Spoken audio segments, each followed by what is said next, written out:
Dans le livre des rois, Shahnameh, Ferdowsi raconte en fait les circonstances du premier Nowruz au temps de Jamshid en ces termes.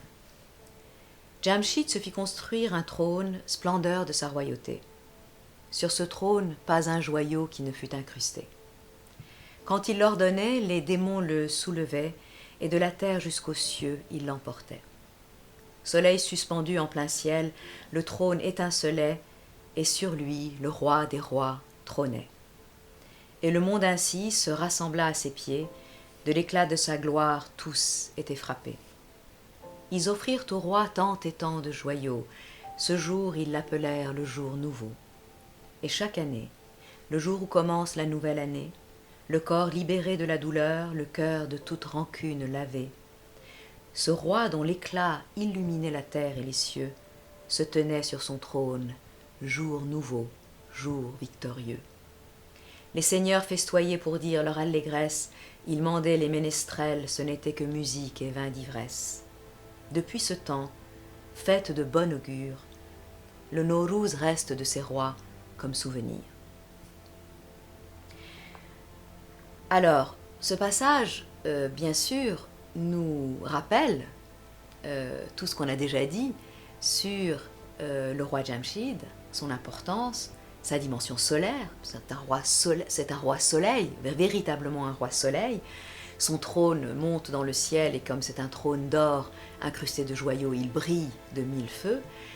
Et ce roi Jamshid, c'est bien le roi de référence de ceux qui ont voulu construire Takht Jamshid, Persépolis, comme cet espace qui consacre la puissance du roi et la puissance du roi comme roi soleil qui se trouve finalement au centre de l'univers et à qui, le jour de Nowruz, tous les peuples de l'Empire vont apporter des cadeaux et qui va organiser donc un immense banquet qui va durer d'ailleurs plusieurs jours pour cette fête de Nowruz. Alors dans le Nowruznameh, le souvenir festif de Nowruz est resté en même temps que le souvenir royal et l'idée que finalement le jour de Nowruz est un jour au cours duquel le roi va réaffirmer son pouvoir et sa royauté en recevant de la part de ses sujets un certain nombre de cadeaux. Et donc, voici comment le Nowruznameh nous raconte l'arrivée finalement du mage auprès du roi au matin de Nowruz. Le Nowruznameh nous explique d'abord que le mage est la première personne qui ne fait pas partie des intimes du roi, qui a le droit de rendre visite au roi en lui apportant un certain nombre de cadeaux. Et le fait que ce soit le mage, bien sûr, à nouveau, affirme l'idée que le roi est une personnalité de droit divin en réalité, et que finalement il est la courroie de transmission entre le monde d'en haut et le monde d'en bas. Et voici donc comment est décrite cette arrivée du mage auprès du roi. Telle était la coutume des rois de Perse, du premier jusqu'au dernier, qu'au jour du nouvel an, la première personne qui parmi les non-intimes se présentait au roi était le grand mage, portant une coupe d'or remplie de vin, une bague et des pièces royales d'or et d'argent, des graines d'orge germées, une épée, un arc, un encrier et un calame, un cheval et un faucon, ainsi qu'un esclave au beau visage. Puis il louait le roi et priait pour lui en langue persane. Après la louange du grand mage, c'était au tour des grands de la cour d'entrer et d'offrir leurs présents. Donc ça, c'est vraiment la description de l'arrivée et la description des cadeaux officiels, si je puis dire, que le mage se devait d'apporter pour le roi. Et qu'est-ce que sont ces cadeaux? Il y a une coupe d'or remplie de vin, une bague, des pièces royales d'or et d'argent, des graines d'orge germées, une épée, un arc, un encrier et un calame, un cheval, un faucon et un esclave au beau visage. La suite du texte va nous expliquer pourquoi ces cadeaux, quelle est la symbolique des cadeaux. Et évidemment, c'est très intéressant de se pencher en fait sur cette symbolique, même un peu rapidement. Mais avant donc d'entrer dans le détail de ces cadeaux, je voudrais signaler que juste après le mage, ce sont les grands de la cour qui viennent et qui apportent aussi chacun des présents. Or, il semblerait que Persépolis avait pour fonction principale d'être un lieu, bien sûr, où le roi accueillait toutes les ambassades de toutes les régions, de tous les pays de son empire, mais aussi, donc il les recevait en ambassade en se mettant en scène comme le roi des rois, mais aussi, une des fonctions de cette fête et de ce lieu, c'était que ces ambassadeurs, ces représentants des différentes parties de l'Empire, apportaient des cadeaux au roi. Et certains de ces cadeaux que l'on voit représentés dans la grande fresque, dans la porte de toutes les nations là, qui est représentée à Persépolis, eh bien certains de ces cadeaux, en fait, recoupent ce que nous avons ici. Par exemple, des coupes de vin, par exemple, les faucons, par exemple, les chevaux. Donc il y a un certain nombre de ces éléments qui se retrouvent, alors pas tous, hein, et puis surtout tous les éléments qui sont à Persépolis ne se retrouvent pas dans le texte, mais on voit quand même qu'il y a une sorte de procession comme ça, de gens qui viennent et qui apportent des cadeaux, et certains de ces cadeaux ont une signification symbolique certaine. Et alors rapidement, la coupe d'or remplie de vin est une symbolique essentielle. Et c'est très important que le mage donc apporte en premier cette coupe d'or remplie de vin.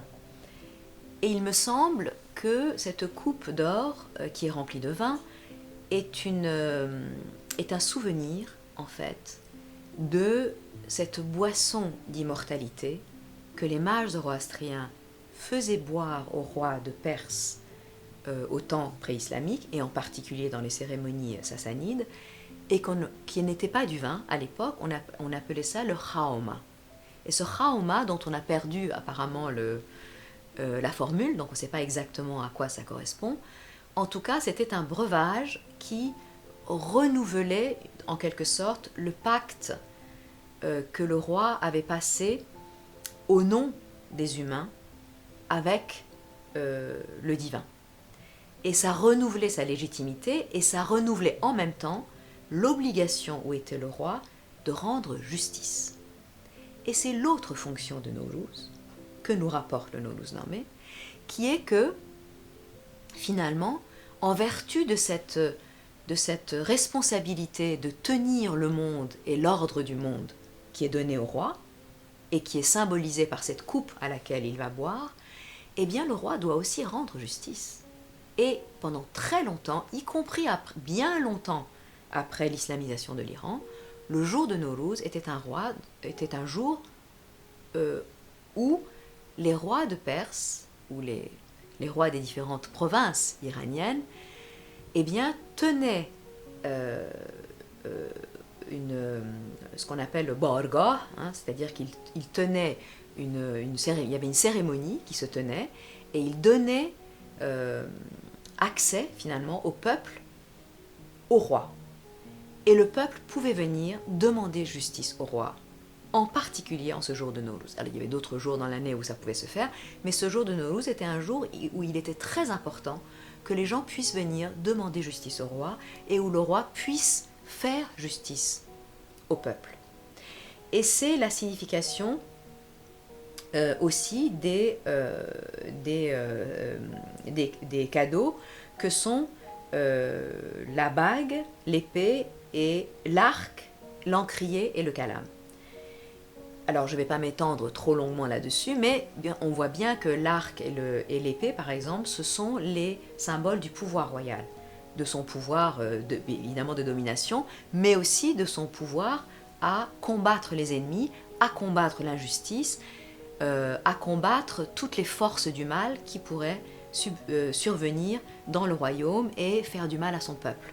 Donc le roi a la mission aussi de défendre son peuple, non seulement de lui rendre justice, mais de le défendre contre tout le mal qui pourrait lui arriver, que ce soit des ennemis qui attaquent le pays, ou que ce soit les démons qui, par exemple, qui, comme au temps de Jamshid, avait attaqué le royaume de l'Iran. Une fois que le grand mage est entré et qu'il a donné ses présents au roi en ce matin de Nowruz, il se livre donc à une sorte de louange du roi qui est en même temps une prière pour la prospérité et la grandeur du roi. Et cette prière, en fait, elle est très intéressante à étudier, puisque c'est à travers cette prière que l'on comprend quelles sont les valeurs symboliques des différents présents avec lesquels finalement le mage est entré à la cour du roi, en présence du roi, en ce jour de Nowruz. Ô roi, dit donc le mage,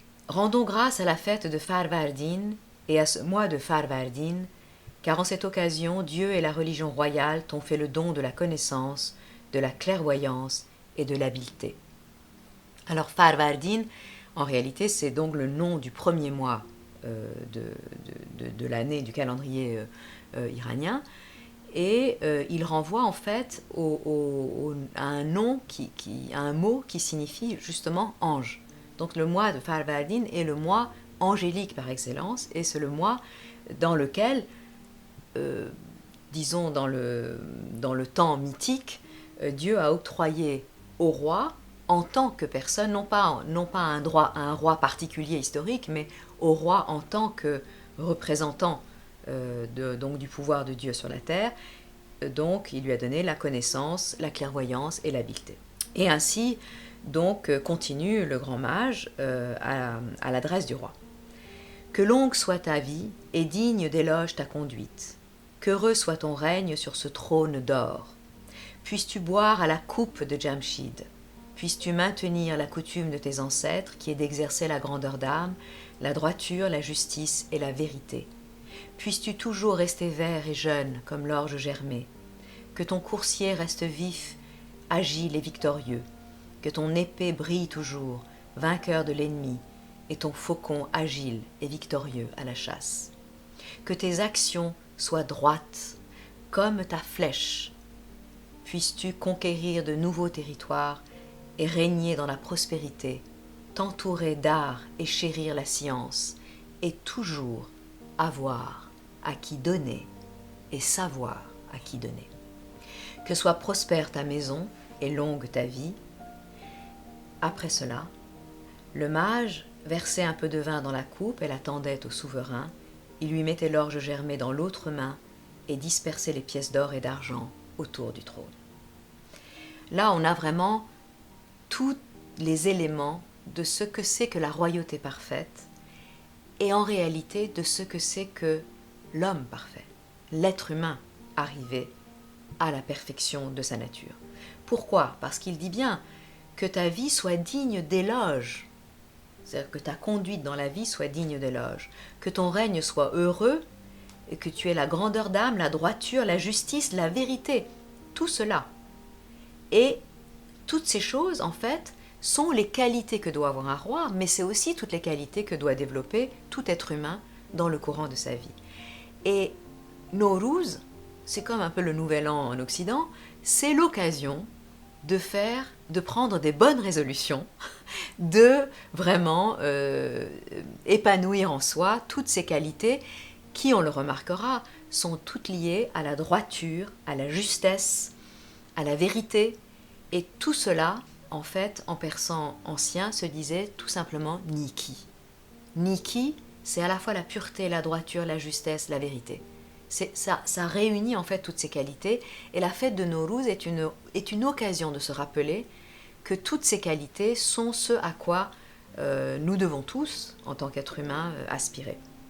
Et c'est pourquoi finalement la symbolique du soleil et de la lumière est omniprésent dans la fête de Nowruz, parce que précisément le bien, le Niki, est associé à la question de la lumière. Et c'est bien sûr c'est bien sûr la présence de la dimension angélique qui s'oppose à la dimension démoniaque ou à la dimension des ténèbres. Donc c'est vraiment tous ces thèmes sont associés à la fête de Nowruz. Et puis ensuite on voit donc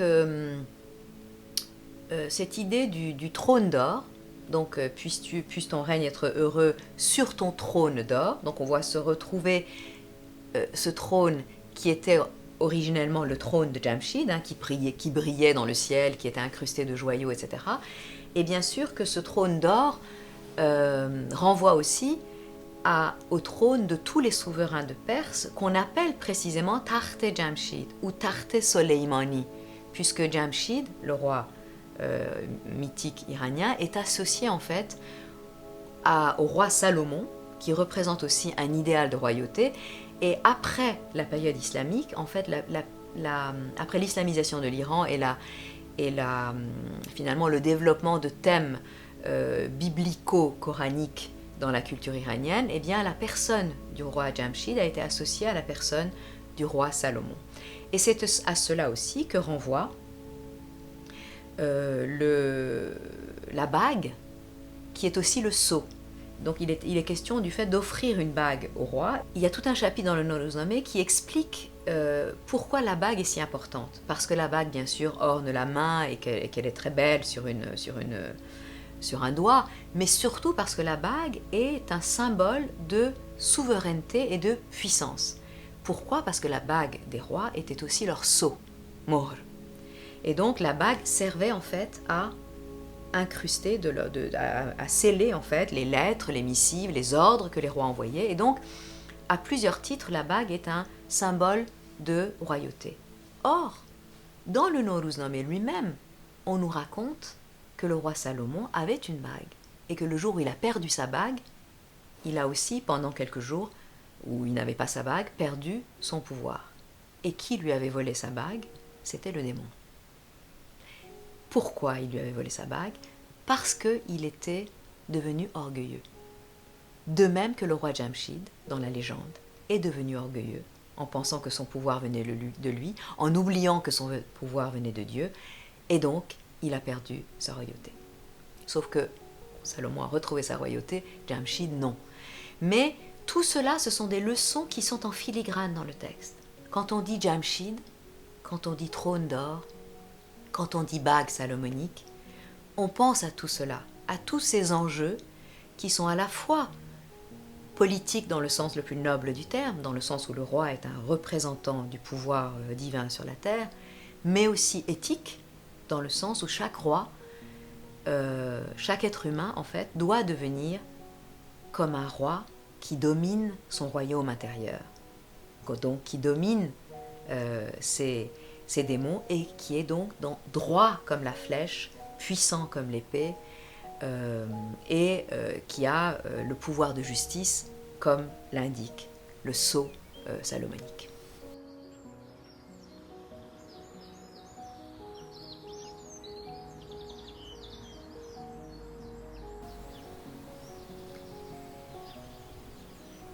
Dans la louange que le grand mage adresse au roi, il y a un point très intéressant qui est, il lui dit « Puisses-tu boire à la coupe de Jamshid ?» Et à nouveau, on voit réapparaître ce personnage, Jamshid, qui est donc si intimement lié à la fête de Nowruz. Alors, qu'est-ce que c'est que cette coupe de Jamshid ? Alors, cette coupe de Jamshid, elle a une longue et très belle histoire, dont je vais donner quelques éléments, parce que finalement, si on ne sait pas ce que c'est que la coupe de Jamshid, on ne comprend pas quasiment la moitié de la poésie persane, de ce qui se passe en poésie persane.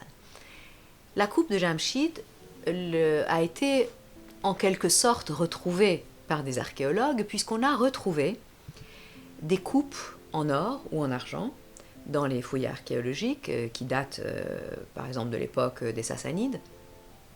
On a retrouvé donc des coupes dans lesquelles sont dessinées, en fait, ce sont des très grandes coupes assez plates, à l'intérieur desquelles sont dessinés en fait les 7 climats du monde, qui sont comme 7 cercles.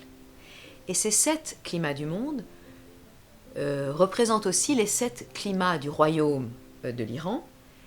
Et la légende nous dit que quand le roi Jamshid regardait à travers le vin qui avait été versé dans la coupe ces images des 7 climats de son royaume, qui sont aussi les 7 climats du monde, eh bien, il pouvait voir ce qui se passait dans son royaume.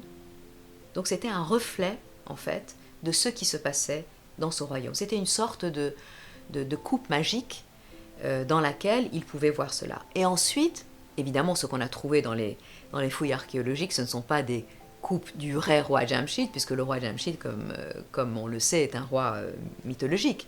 Mais ça veut dire que ce soit les Achéménides ou les Sassanides, ils se souvenaient de cette légende de la coupe de Jamshid et ils si vous voulez, en quelque sorte, faisaient revivaient eux-mêmes à travers des cérémonies de vin, des cérémonies bachiques, cette légende qui disait que dans la coupe de vin, on voit la vérité. Et ce qui est très frappant, c'est de se dire que, en latin, depuis l'Empire romain, on a cette expression qui existe et qui dit in vino veritas, dans le vin et la vérité. Et en fait, il y a vraiment un lien, je pense, structurel, en tout cas anthropologiquement pertinent, entre cette idée que dans le vin, quelque chose de la vérité se manifeste et le fait que la coupe de Jamshid manifeste la vérité du monde. Ensuite, cette coupe de Jamshid a pris dans la poésie persane une signification beaucoup plus profonde, puisqu'elle est devenue le symbole du cœur, dans lequel, bien sûr, coule le sang rouge, qui est assimilé au vin rouge, et ce sang de la vie, quand il est versé dans un cœur qui a été poli par un travail sur soi, en fait, le miroir du cœur a été poli par un travail sur soi, eh bien, cela permet de refléter en réalité la lumière divine et donc d'accéder à la vérité, alors non pas seulement du royaume, mais du monde, à la vérité dans un sens spirituel. Donc on voit à quel point cette coupe de Jamshid est un symbole important qui a été omniprésent tout au long de l'histoire de la littérature persane. Et lorsque le mage dit « Puisses-tu boire à la coupe de Jamshid ?» il lui dit « Puisses-tu donc boire et à travers cet acte rituel de la prise de vin dans la coupe de Jamshid, voir la vérité de ton être, la vérité de ton royaume, et en même temps, et c'est le deuxième thème associé à la coupe de Jamshid, boire à ce breuvage qui est un breuvage d'immortalité. Et cette immortalité, cette jeunesse éternelle, on la retrouve dans un autre des présents apportés par le mage, qui est l'orge germé, dont il nous dit bien qu'il est le symbole de la verdeur et de la jeunesse éternelle, et donc qui est associé métaphoriquement à ce qu'on appelle ensuite dans la tradition poétique persane Ab Hayat ou Ab Hayvan, qui est donc l'eau d'immortalité. À nouveau, cette eau d'immortalité associée au vin, ce n'est pas seulement la jeunesse éternelle du corps, mais surtout l'immortalité de l'âme, pour laquelle, dit-on, même Alexandre est venu en Perse. C'est-à-dire que Alexandre recherchait en fait la coupe de Jam, il recherchait le pouvoir spirituel de dominer les démons, pouvoir qui permet en fait d'accéder à l'immortalité de l'âme. Et donc toutes ces thématiques sont reliées de manière très subtile dans le texte du Nowruz-Nameh.